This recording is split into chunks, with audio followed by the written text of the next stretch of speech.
যিনি আমাদেরকে সৃষ্টি করেছেন, ঠিক কিনা বলেন? ইমানদার মুসলমান, আমাদের হায়াতের মালিক কে? আমাদের রিজিকের মালিক কে? আমরা কার গোলাম? জোরে বলুন। বয়ান কি চলবে? কতক্ষণ? কতক্ষণ?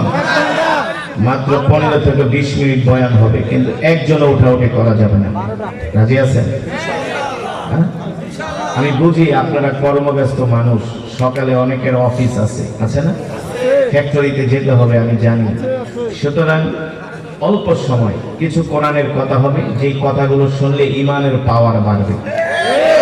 আমি মনে করি এই কথাগুলো না শুনলে আপনারা অনেক কিছু মিস করবেন। এতক্ষণ যে কোরআন থেকে তেলাওয়াত শুনেছেন, সরাসরি সেই কোরআন থেকে কিছু কথা হবে। আপনাদের যেমন ব্যস্ততা আছে, আমার ব্যস্ততাও কিন্তু কম না, বুঝতে পারছেন? সবাই আমরা ব্যস্ত। তো আমরা 15-20 মিনিট কোরআনের জন্য দিতে পারবো না ইনশাআল্লাহ? সেই ইমানের পাওয়ার, সেই ধৈর্য আমাদের আছে। আরে ওরা যদি রাত 3টা বাজে উঠে আর্জেন্টিনা ব্রাজিলের খেলা দেখতে পারে, ওরা যদি রাত গভীরে উঠা হ্যাপি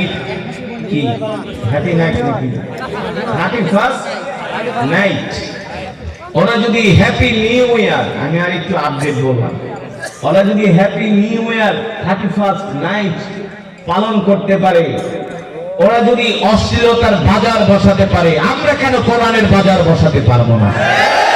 ঠিক কিনা বলেন?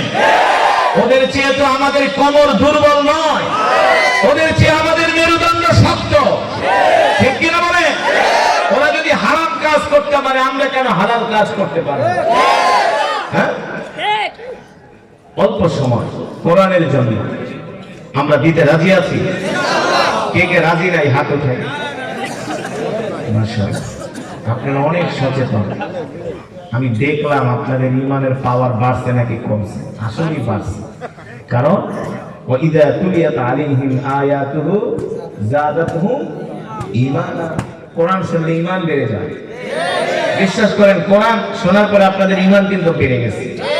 বলছেন কে? আল্লাহ তাআলার কথা কোনোদিন মিথ্যা হতে পারে? নাউযুবিল্লাহ। যালিকাল কিতাবু লা রাইবা ফীহি হুদাল লিল মুত্তাকিন। যেই কোরআন আমি আপনাদের সামনে পড়েছি, এই কোরআনের মধ্যে কোনো সন্দেহ নাই, সন্দেহের অবকাশ নাই। ঠিক কিনা মুসলমান? আমি যে কোরআন পড়েছি আপনারা শুনেছেন, এই কোরআনুল কারীমের তেলাওয়াত শোনার কারণে এক এক হরফে 10টি করে নেকি পেয়েছেন। কয়টা করে নেকি? এই মাজমায় যারা উপস্থিত হয়েছেন সকলেই এক খতম করে কোরআনুল কারীমের সওয়াব পেয়েছেন। কয় খতম? মিয়া টের তো পান না। আল্লাহ এক খতম কোরআন শরীফ পড়ায় দেন না, পড়ায় দেন। 10 জন ইমাম সাহেব লাগবো। কয়জন? হ্যাঁ, এক ইমাম গো বাবা, আমার ডায়াবেটিস, আমি তো মিষ্টি মুষ্টি খাই না। আরেক ইমাম গো তো দেশি গায়ের দুধ দিয়ে একটু মিষ্টান্ন রাখবো। আরেকজনে গো আমি ফার্ম খাই না, দেশি মুরগি আইনো। পারবে না। এই বাজার করতে করতে আপনি 10,000 শেষ। হ্যাঁ, এবার জোহরের পরে খতম কইরা দোয়া টোয়া কইরা খায়া ঠায়া যাওয়ার সময় কইব, চৌধুরী সাহেব গেলাম। আপনার বাড়ি থেকে মাগনা পড়তে কোনে খেলা কাম নাই, আসবে কেউ? মাগনা পড়তে আসবে? আপনিও আনবেন, আপনিও তাকে কি করবেন? হাদিয়া দিবেন। তো 10 জন ইমাম সাহেবকে 500 করে দিল, কত লাগে? এই যেমন 500 হাদিয়া গেল, হুজুরা নেয় না, 1000 দিতে হয়। ঠিক কিনা বলেন? হাদিয়া দেওয়া নেওয়া সুন্নত। তার মানে কি, বর্তমানে এক খতম কোরআন পড়াইতে গেলে 10,000 টাকা 20,000 টাকা খরচ হয়। আর আপনারা একটু কষ্ট করে আসার কারণে এক একজন এক এক খতম করে কোরআনুল কারীমের সওয়াব পেয়েছেন। খুশি নাকি দাদা? বলি আলহামদুলিল্লাহ। এই কারণে তো উচিত ফজর পর্যন্ত বসে থাকা। আল্লাহু আকবার, আল্লাহু আকবার।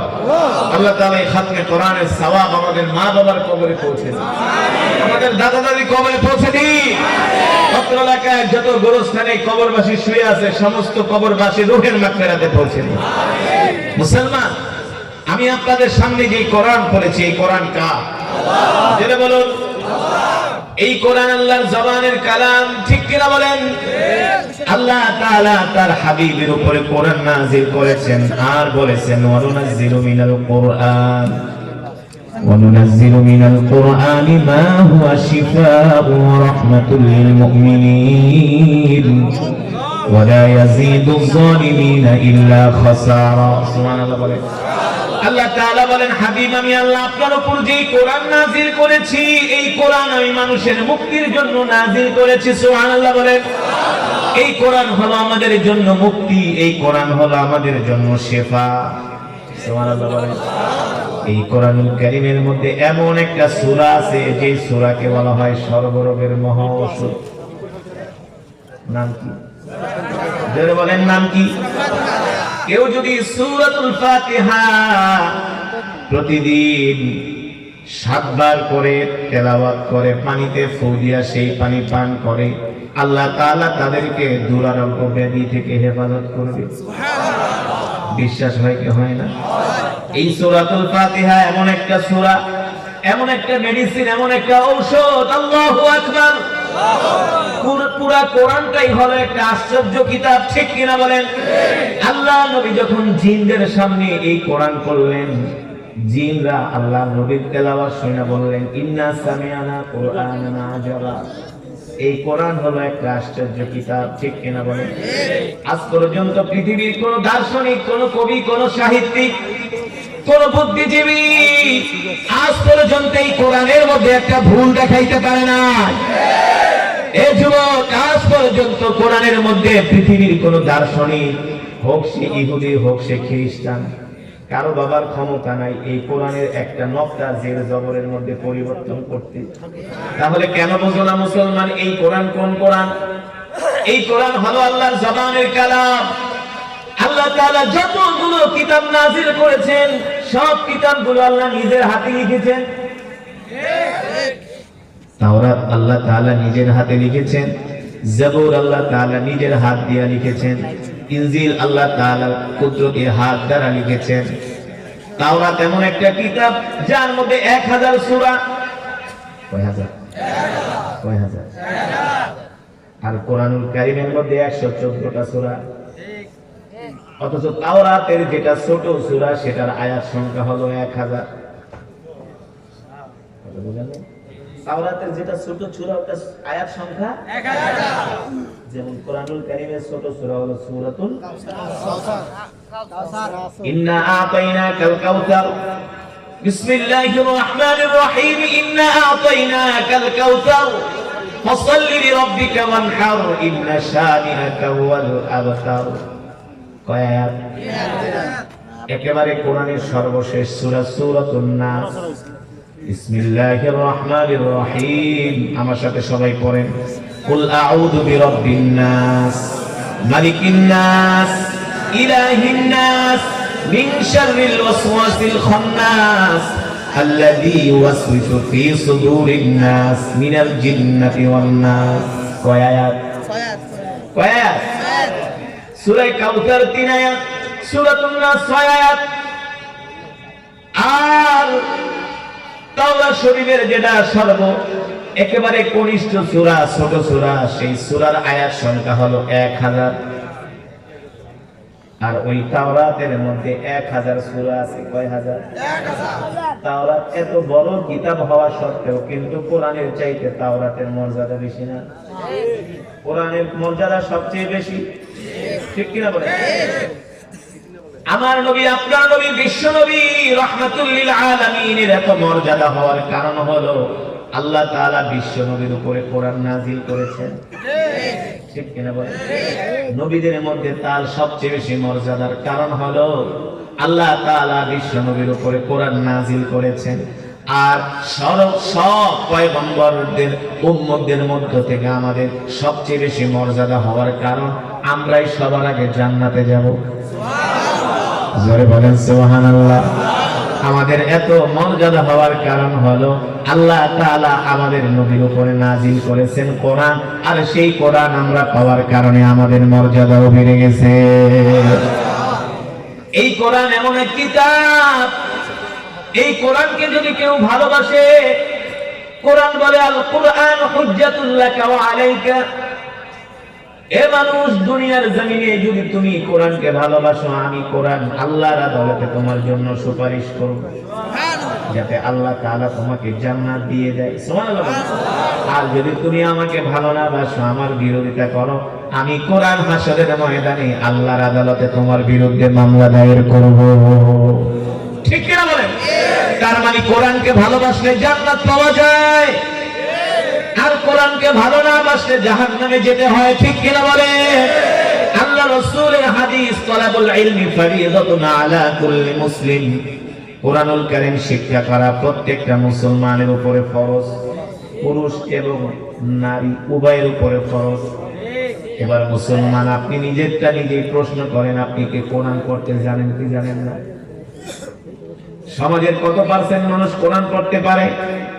আলেমরা সারা সমাজের 2% মানুষও সহিহ করে কোরআন পড়তে পারে না। কি মনে করছেন ফেরেশতাদের মাইর একটাও মাটিতে পড়বো না?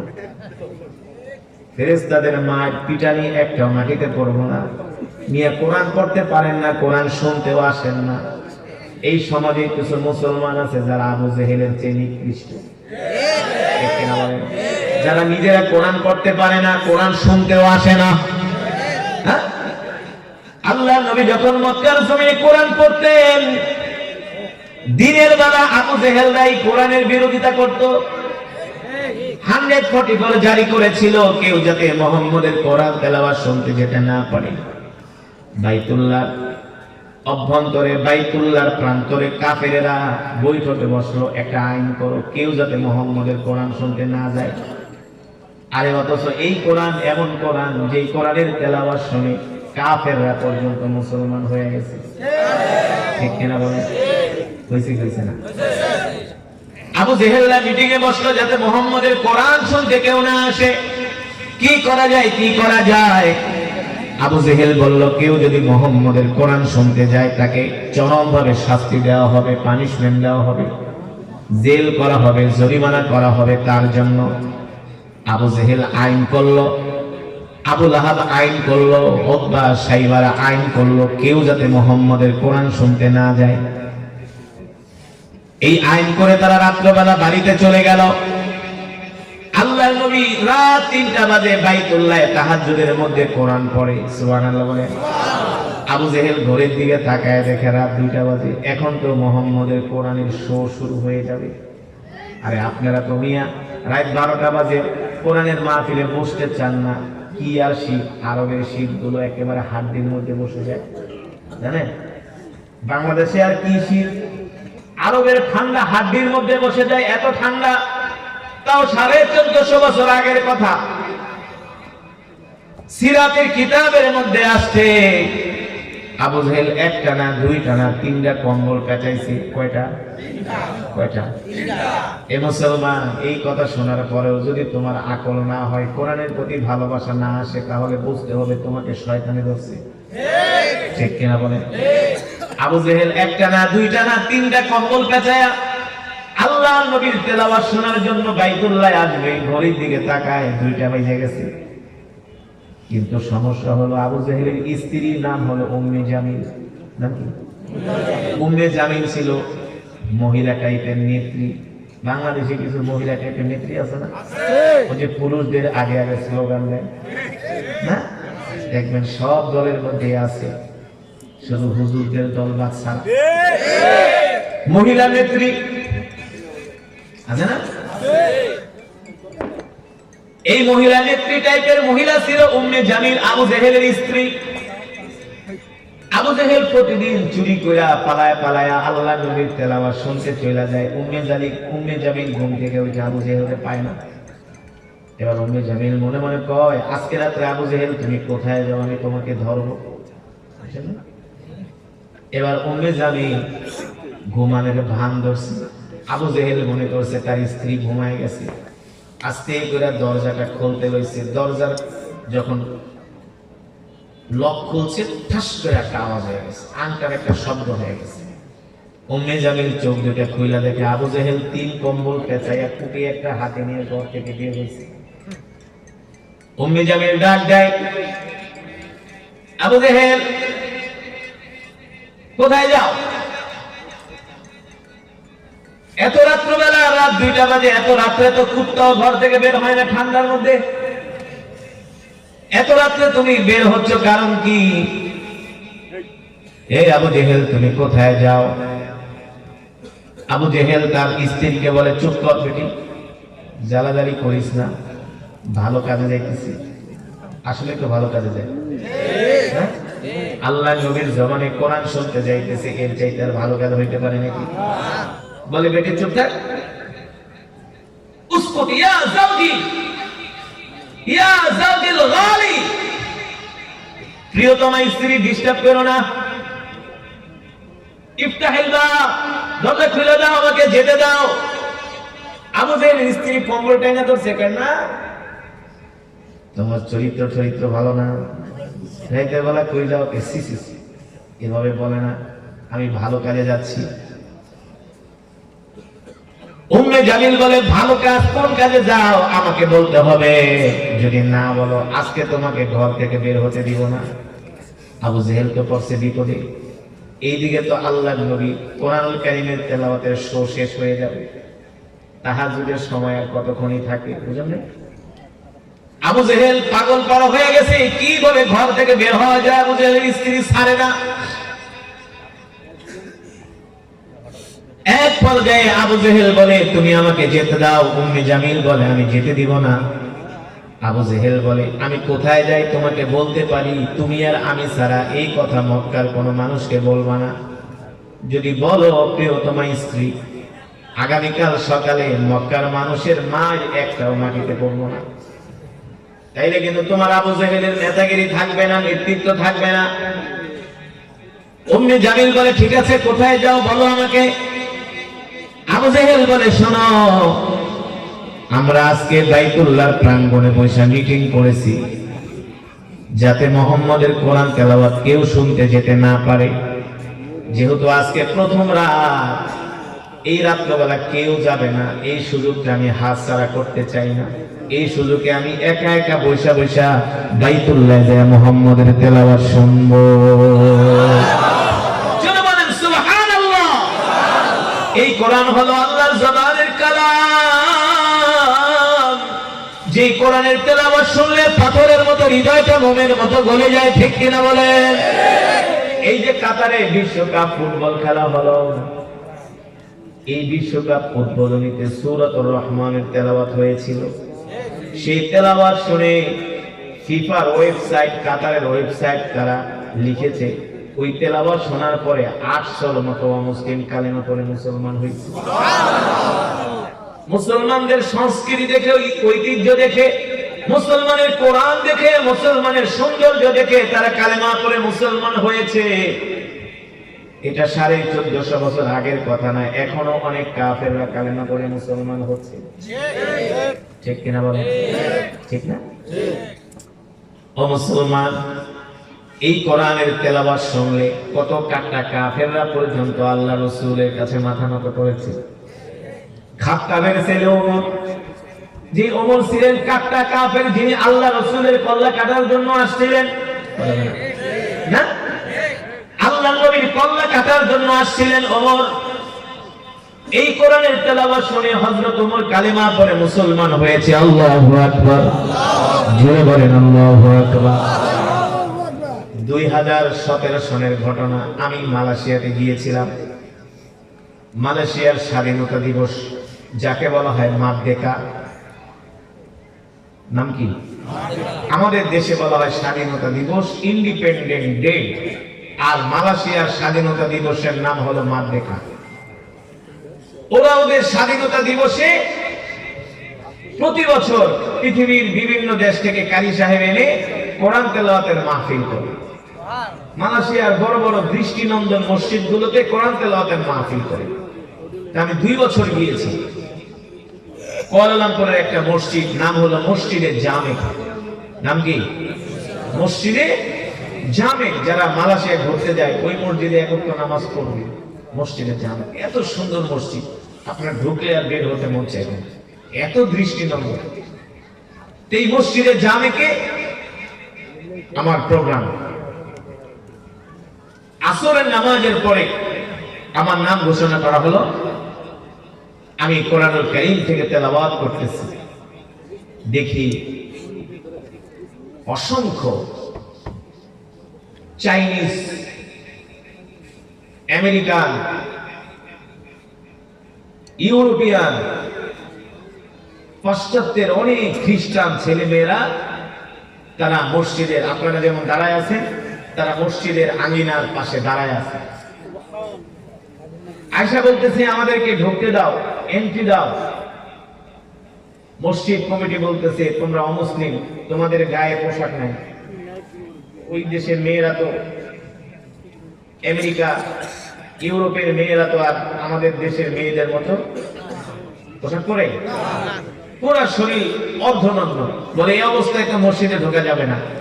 তো ওই সব দেশের মসজিদে আলাদা ইউনিফর্ম থাকে, বোরকা, ওই ইউনিফর্ম গুলো পরে পরে ওরা ঢোকে, ঢোকে ভিজিট করে, ঘুরে মুসলমানের ইতিহাস ঐতিহ্য দেখে। পরে বলতেছে আমাদেরকে ঢুকতে দাও, বলে ইউনিফর্ম শেষ। দেখতেছে অনেক মহিলারা ব্যাগ থেকে ওদের বস্ত্রগুলো বের করে বুক ঢাকতেছে, মাথা ঢাকতেছে, ঢেকে ওরা ঢুকতেছে। ঢুইকা মসজিদের আঙ্গিনায় দাঁড়া, মসজিদের বারান্দায় বসে বসে তেলাওয়াত শুনতেছে, অসংখ্য, অগণিত। তো আমার যখন প্রোগ্রাম শেষ হলো, আমি দেখি অনেক অমুসলিম।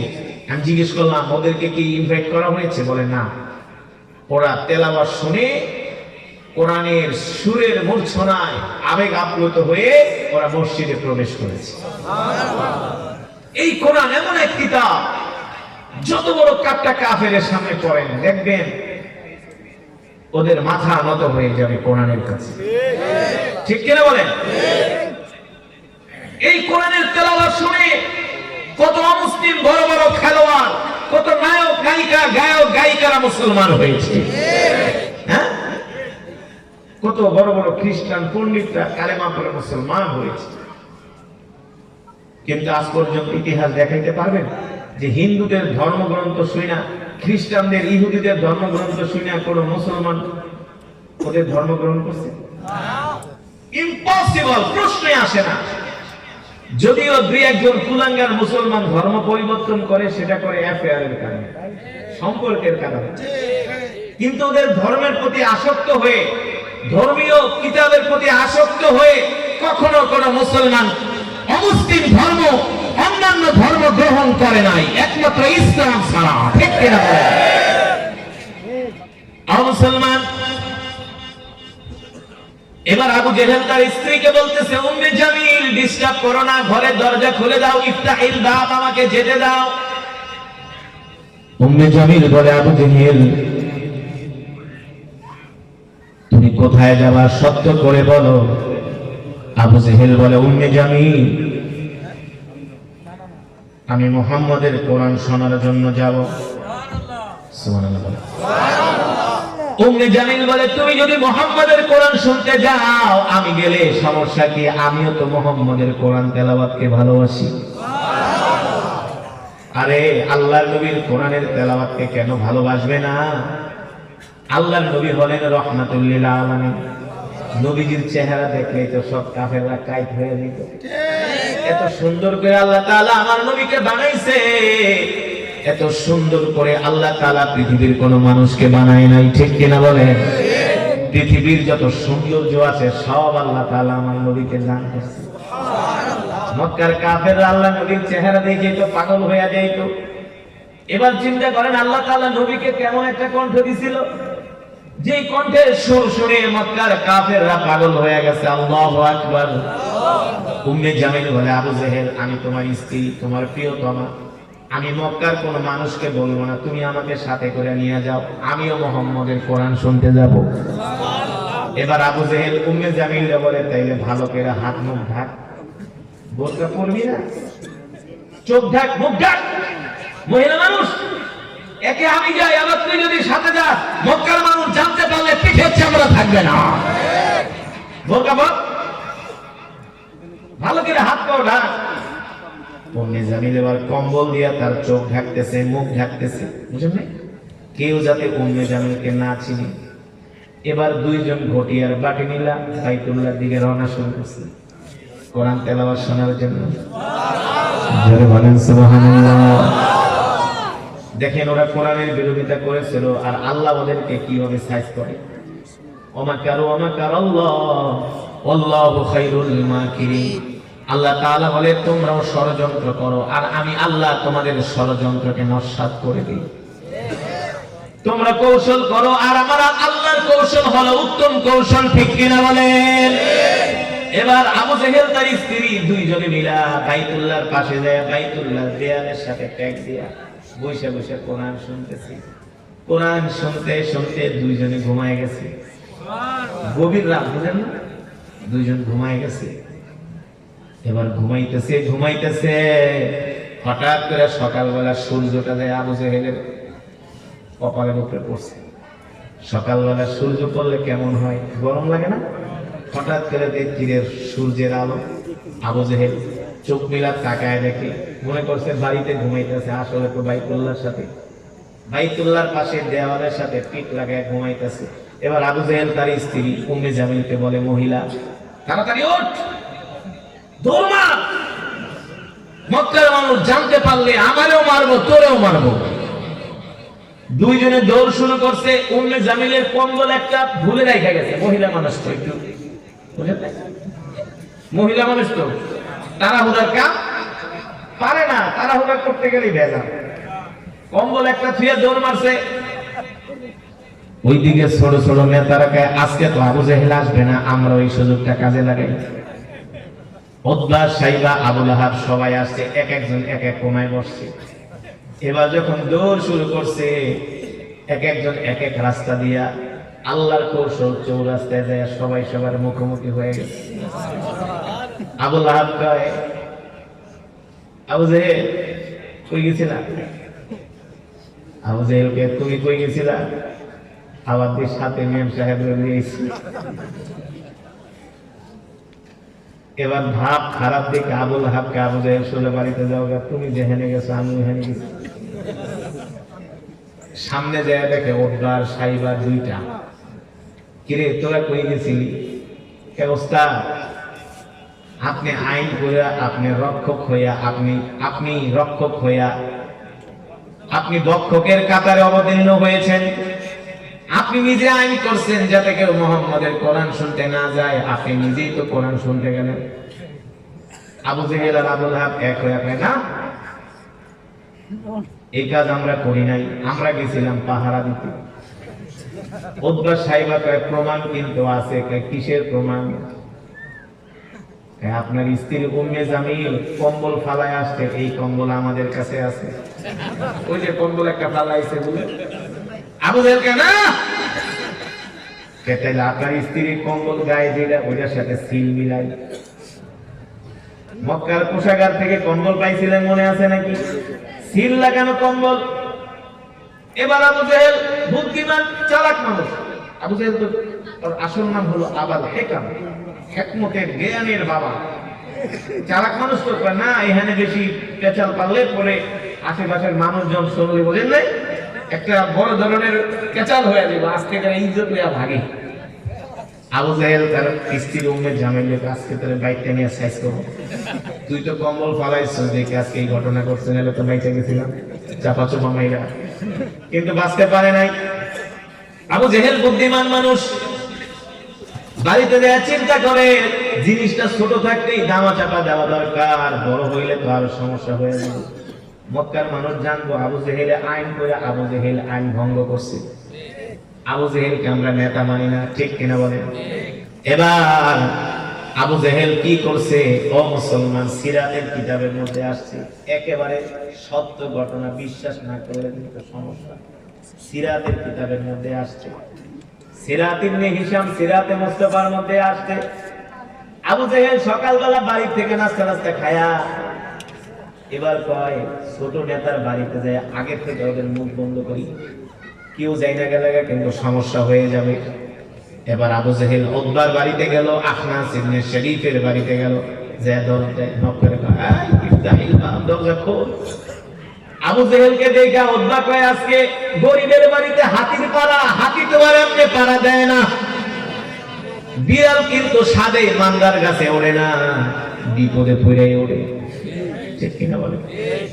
আবু জেহেল মনে মনে তোর বাড়িতে তো আর সাদে আসেনি, বিপদে পড়ে আসছে।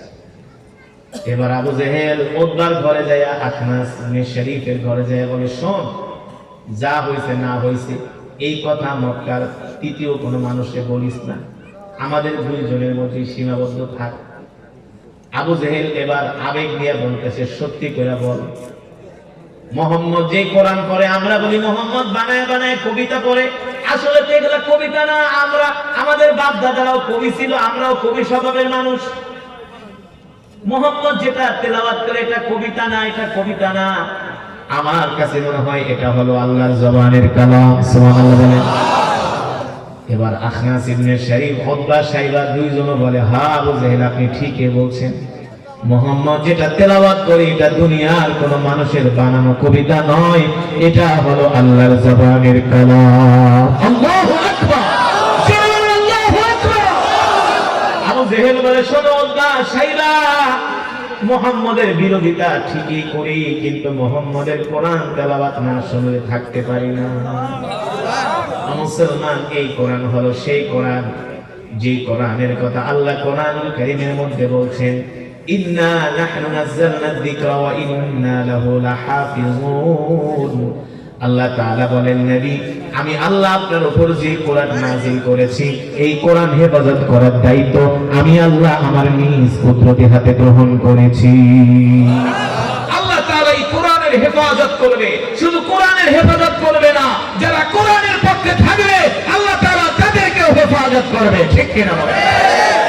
আল্লাহ কোরআন হেফাজত কিসের মাধ্যমে করবে? আল্লাহ তাআলা কোরআন হেফাজত করবে, আল্লাহ তাআলা নিজেই কোরআনের জিম্মাদারি নিয়েছেন, ঠিক কি না বলেন? এই কোরআনের মধ্যে কেউ পরিবর্তন করতে পারবে না।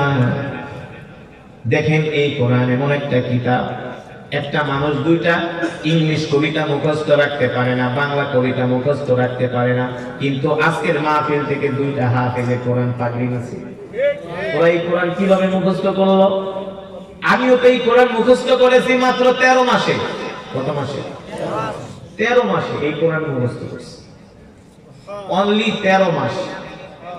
যেদিন লাস্ট সবক দেই সাতপাড়া, আমার আজও পর্যন্ত মনে আছে, সাতপাড়ার দিন আমি 13 পৃষ্ঠা সবক দিয়েছি। এই কোরআন কিভাবে মুখস্থ করা সম্ভব? আল্লাহ নিজে বলছেন, ওয়ালাকাদ ইয়াসসারনাল কুরআনা লিযিকরি ফাহাল মিন মুদ্দাকির। আমি আল্লাহ কোরআনকে মানুষের জন্য সহজ করেছি, নাইলে এই কোরআন কখনো মুখস্থ করা সম্ভব হতো না, ঠিক কি না বলেন? আজকে যে হাফেজে কোরআন পাগড়ি নিল, তাদের কত মর্যাদা, কত মর্যাদা, তাদের মা বাবার কত মর্যাদা জানেন? আল্লাহ তাআলা হাসরের ময়দানে বলবেন, ইকরা ওয়ারাত্তিল কামা কুনতা তুরাত্তিলু ফিদ দুনিয়া। এই হাফেজে কোরআন, দুনিয়াতে যেভাবে কোরআন পড়তা এখনো সেভাবে কোরআন পড়ে। হাফেজে কোরআন এক আয়াত পড়বে জান্নাতের এক তলায় উঠবে, আরেক আয়াত পড়বে আরেক তলায় উঠবে। হাফেজে কোরআনের একেবারে সর্বোচ্চ তালা হবে, যেখানে কোরআনের আয়াত শেষ সেখানে হবে তাদের বাসস্থান। মান ক্বারাআল কুরআন ফাস্তাযহারাহু ফাআহাল্লা হালালাহু ওয়া হাররামা হারামাহু আদখালাহু আল্লাহুল জান্নাহ ওয়া শাফাআহু ফি কুল্লি আশরাতিন মিন আহলি বাইতিহি কুল্লুহুম ক্বাদ ওয়াজাবাত লাহুন নার। আল্লাহু আকবার। যারা এই কোরআন শিখবে, কোরআন অনুযায়ী আমল করবে, সুবহানাল্লাহ বলেন। যে কোরআন শিখবে, কোরআন অনুযায়ী আমল করবে, হালালকে হালাল মনে করবে, হারামকে হারাম মনে করবে, এই কোরআন অনুযায়ী তার জীবনটাকে সাজাবে, আল্লাহর কোরআন হাসরের ময়দানে তাদের জন্য সুপারিশ করবে, তাদের জন্য জান্নাত ওয়াজিব হয়ে যাবে। আল্লাহু আকবার বলেন। এই কারণে মুসলমান, আসুন আমরা নিজেরাও কোরআন শিখি, আমাদের সন্তানদেরকে কোরআন শিখাই। আজকে যে নুরানি তালিমুল কোরআন মাদ্রাসার উদ্যোগে মাহফিল, এই মাদ্রাসায় আপনারা আপনাদের সন্তানদেরকে ভর্তি করান, হাফেজ বানান, আলেম বানান। এখন প্রয়োজন, বাংলাদেশের অনেক ভালো ভালো এডুকেটেড ফ্যামিলিরা তারা তাদের সন্তানদেরকে এখন মাদ্রাসায় পড়াচ্ছে, আলেম বানাচ্ছে, হাফেজ বানাচ্ছে।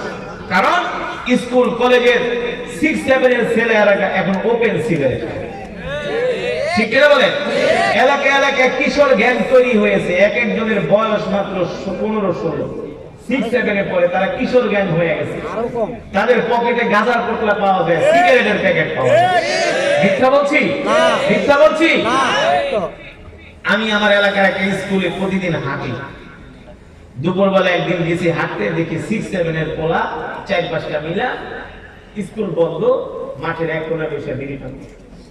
কোথায় আছে সমাজ, কোথায় গেছে? কিন্তু কোন মাদ্রাসার ছাত্রকে বিড়ি টানতে দেখছেন? গাঁজা খেতে দেখছেন? দেখবেন না। আপনাদের সাথে কোনো বেয়াদবিও করবেন, আপনাদের দেখলে সালাম দিবেন, ঠিক কিনা বলেন? আপনাদেরকে সম্মান করবে। এই কারণে আমাদের সন্তানদেরকে সুসন্তান বানানোর জন্য মাদ্রাসার শিক্ষার কোনো বিকল্প নয়। আমরা আমাদের সন্তানদেরকে মাদ্রাসায় ভর্তি করাবো, আলেম বানাবো, নিজেরাও কোরআন শিখবো, কোরআন অনুযায়ী আমাদের জিন্দেগিটাকে গড়ে তুলবো। আল্লাহ তাআলা আমাদের সকলকে তৌফিক দান করুন। এই মাহফিল, এই মাজমাকে আল্লাহ তাআলা কিয়ামত পর্যন্ত কবুল করুন বলে আমিন।